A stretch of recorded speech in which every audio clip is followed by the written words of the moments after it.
All right, now with all of this in mind and your appreciation, I hope, of the problems of the hypertrophy of fat tissue, let me just sort of go on a brief tangent and allow this, let this be a vehicle to introduce an interesting theoretical concept known as the personal fat threshold. You've probably heard of this. This was an idea posited many, many years ago, that within certain bodies, people will have a varying threshold above which that body doesn't want to store more fat. Now, you'll have to pardon my excessively cartoonish method. It's not to say that anyone who has fat stored above their nipples is going to be metabolically deranged.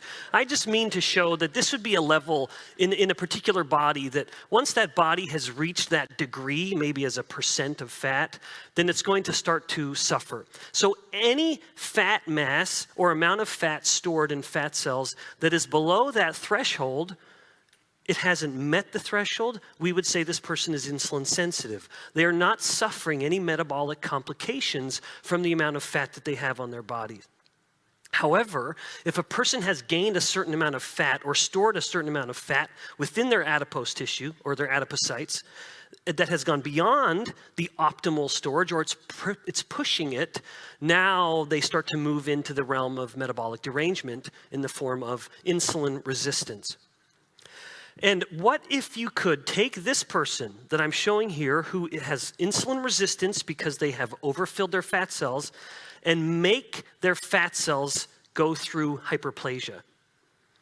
You'd think if the story I just told you is true, that filling fat cells is what creates not the total amount of fat on the body, not the fat mass, but the size of each individual fat cell. If those fat cells have gotten big, too big, they have insulin resistance. If you could go to that fat tissue and make it undergo hyperplasia, you would have a paradox occur metabolically, because you have on one hand expanded their ability to gain more fat, but what do you think happens to now their fat threshold?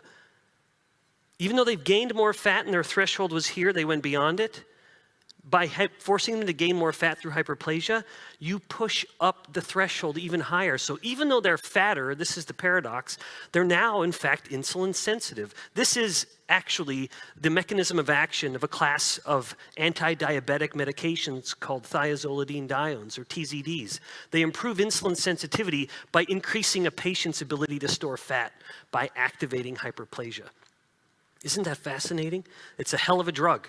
And usually the patient will be the one who wants to get off it because they get tired of buying a new wardrobe every 6 months. All right, so let me just show another instance of the relevance of this before we move on to the actual growing and shrinking of the fat cell. This was a paper that was published that explored in people who were controlled for % body fat, BMI, age, sex, etc., of a Caucasian population and a South Asian, sometimes referred to as Indian. So South Asian and Caucasian. Same % body fat, same fat mass. And they did fat biopsies like we do in my lab and measured the size of each of the fat cells. Look at the difference in fat cell size between the Caucasian fat, if you will, or the fat on the Caucasian body versus the fat stored in the South Asian body. You can see the fat stored in the South Asian body is substantially more hypertrophic, despite having the same overall body fat mass.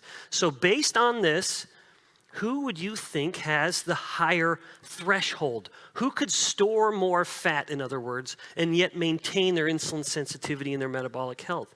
Remember, fat cells are healthier cells. So it's no surprise that the Caucasian population has a higher threshold. Thus, if you take an equal amount of body fat across the population, you will see that one group will have surpassed its threshold and thus be insulin resistant, while the other is still doing metabolically fine. This partly explains some of this odd paradox we see a little bit. I'm using that word too much. What's another word I can use? This disconnect that we see from the US to, say, India, where within the United States, we have much, much higher levels of obesity. But if you look at diabetes, India has higher rates of type 2 diabetes, despite being leaner than the average American, with being such a heavy Caucasian population. All right, so one last thought on this, though, before I leave it, is who do you think would have the higher insulin levels? You've heard me speak by now, I'm sure, and you're all such diligent students that you've remembered it. If someone is insulin resistant, what happens to their insulin levels? Always. Insulin will be higher.